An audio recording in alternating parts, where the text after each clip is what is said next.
Speaker, besides a couple announcements, our final speaker is Brett Wilcox, who is running across America to spread GMO awareness.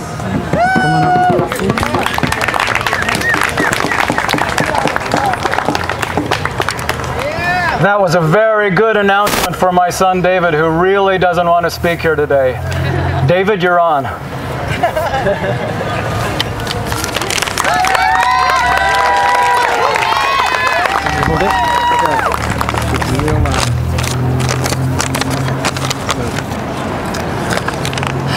So, I'm David Wilcox, I'm 15 years old, and my dad and I are running across America for a GMO Free USA.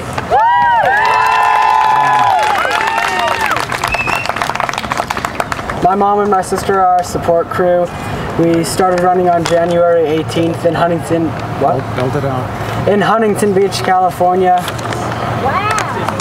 And we're averaging about 20 miles a day, 6 days a week. And so far we've run 1,984 miles. So I'm just gonna thank the march organizers for asking me to speak today, and I'm just gonna share 5 things that I've learned so far on the run. Talk loud, they can't hear you. Get louder. Get closer. 1. A lot of people have helped us with our run and mission. That's because most people are good and don't want to feed poison to their families. Of course, everyone is here today because we want to do good and help each other. Talk real loud. Belt it out. 2. Water is important and scarce. We heard people from California to Kansas say that they're having a really bad drought. Some said it was the worst they could remember. GMOs and monocultures in general use too much water, and they also poison water with Roundup and other toxic substances. 3. Every person we have found who likes GMOs gets a paycheck from GMOs, and we've only found a few of them. GMOs provide no benefits to people like you and me, and they have a ton of risks. 4. A lot of people still don't know about GMOs, but none of the people we've talked to are happy to hear that chemical companies like Monsanto have changed the food they eat so that it can absorb or produce poison. 5. Running across the country is hard. It's really hard, but it's worth it. And fighting for clean and natural food is also hard, but it's also worth it. So we're going to keep running, and we're going to keep passing out GMO Free USA seed packets, and we're going to tell everyone we meet about people like you here at the March Against Monsanto today. And because of people like you around the world, we're going to take back our right to eat natural, GMO-free foods. Yeah. All right. Thank you.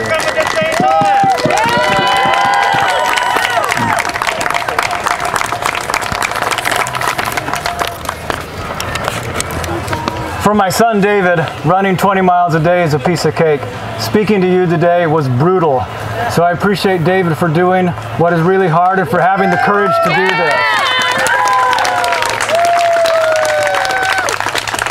We arrived at our own event in Huntington Beach, California on January 18th, a half hour before it started. We arrived here today a half hour before this event started, so we're cutting things really close. But we're here. You're here, we're all here doing the work. We're all putting our and we're making it happen. It's really important that we're all here together. My name is Brett Wilcox. I'm the author of We're Monsanto, Feeding the World, Lie After Lie. A couple of years ago, my son announced that he wanted to run across the United States. And my wife and I kind of patted him on the back and said, that's really cute. And he wouldn't drop it, he wouldn't leave it alone. And so Chris and I did what any irresponsible parents would do. We quit our jobs, and we're here running across the United States to help David fulfill his dream. We've always been passionate about health in our family, and I'm outraged over the GMO situation. And I said to David, how about if we tie the GMO issue to our run? And David said, yeah, let's do that. That's a good thing to do. In my other life, when we're not running for a GMO for USA, I'm a licensed professional counselor. I work in the mental health profession. I work with substance abuse. Some people say, well, what's the connection? And I say, what isn't the connection? It's a perfect connection. We all want to be mentally healthy. We all want to be physically healthy. And when you're talking about substance abuse, let's talk about Roundup. Let's talk about how we're poisoning the earth with Roundup, and talk about the addiction that farmers get to Roundup and how they can't get off of it. It's truly the drug of choice in America on our agricultural farms. Yeah. Right on, yeah. I too want to thank the race organizers for asking us to speak here. We feel like it's a great privilege and a great responsibility. It's a beautiful thing to be here in St. Louis, in Creve Coeur, right on Monsanto's doorsteps, to say we're here, we're not going away. I also want to thank Baker Creek Heirloom Seed Company. They've donated these seeds to us. They're out of Mansfield, Missouri, by the way. They've donated thousands of seed packets to us. If you haven't got seed packets from us today, make sure that you get them before you leave today. Our website is on the back. It's runningthecountry.com. We blog at runningthecountry.com. We do stuff on Facebook at Running the Country.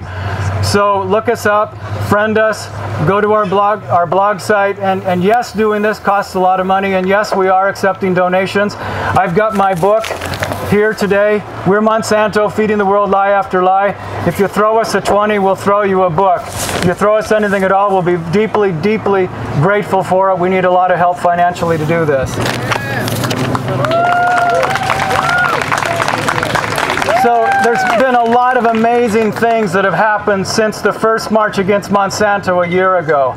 We've gone from being a new movement where a lot of people didn't know about this movement. The media was ignoring it, and now more and more people are learning about this. More people are finding out that their food supply has been poisoned. We've seen great things. We mentioned Josephine County, Jackson County out of Oregon just this past week, banning GMOs. We've seen amazing courage from the beautiful people of Hawaii over the past year, fighting the chemical companies there. We've seen Vermont recently label the GMOs. That's a great first step. So things are moving in a good direction. We've got major manufacturers now who are starting to delve into the GMO-free foods. And we're talking about the mainstream food manufacturers. As that grows, the other manufacturers are going to see the sales grow up from people that are going to go GMO-free, and there will be a tipping point. The food manufacturers are just going to say, we don't have the market anymore. We've got to source with non-GMO ingredients, regardless of what the chemical companies want. So we are winning. Living human being who comes close to the scale of violence that Monsanto exhibits. Monsanto is at its core a violent company. Monsanto is at war with you and me. Monsanto is at war with soil. Monsanto is at war with water. Monsanto is at war with sustainable agricultural food systems. Monsanto is at war with seed freedom and food freedom. Monsanto is at war with our democracy. When George W. Bush announced that we were going to plant the seeds of democracy in Iraq, little did we know that the seeds that were really going to be planted were going to be Monsanto's GM seeds. But it was Paul Bremer and Order 81 that announced that Iraq would be planting Monsanto's GM seeds, and they had the same prohibitions with saving seeds and the liabilities for seed saving over there. And so Monsanto rode in on the back into Iraq on American soldiers. You know, when those American soldiers went over there supposedly to bring freedom to Iraq, how many people, how many mothers and fathers would be outraged to find out that what they were really doing was promoting Monsanto in Iraq? So whether they go out there in a wartime situation or whether we go out in peace, as we've done in Argentina, with displacing millions of farmers down there, going to India and locking the farmers into so much debt that they commit suicide, going to Colombia with the U.S.-Colombia Free Trade Agreement and displacing the peasant farmers down there. Wherever it is, Monsanto is at war with peace. Monsanto is at war with people. They are a deeply violent entity. when we went to Iraq allegedly to root out the weapons of mass destruction. Well, if you look at Roundup and the way it's being used in the world today, perhaps there has never been a weapon of mass destruction that is acting out more destruction in the world than is Roundup. And how ironic it is that instead of rooting out the weapons of mass destruction, we went into Iraq and gave them our own weapon of mass destruction.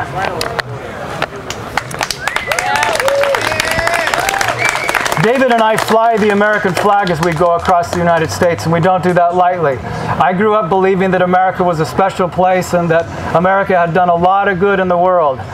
So based on that definition of America, Monsanto is not an American company.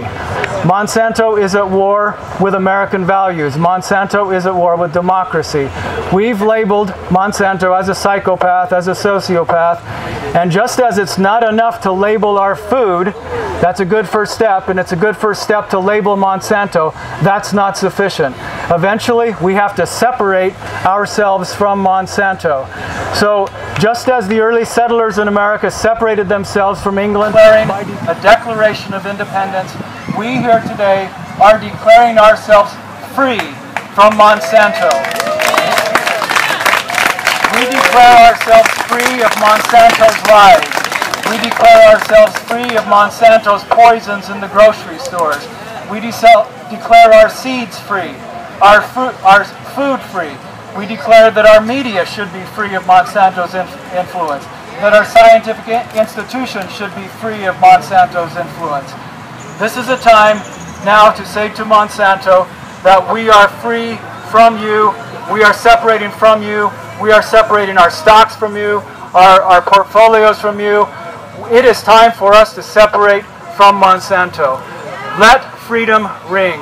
Thank you.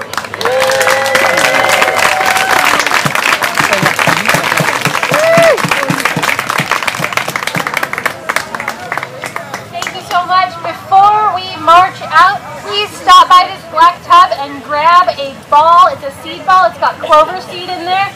You can plant it. It's great for bees. You can declare Monsanto a bee and butterfly sanctuary. Grab a seed ball. Also, the organizers of this event are all volunteers. We work really hard and we depend on donations to help things like this get off the ground, to print flyers, to bring porta potties. We've got some ball jars. Please consider giving $1 or $2.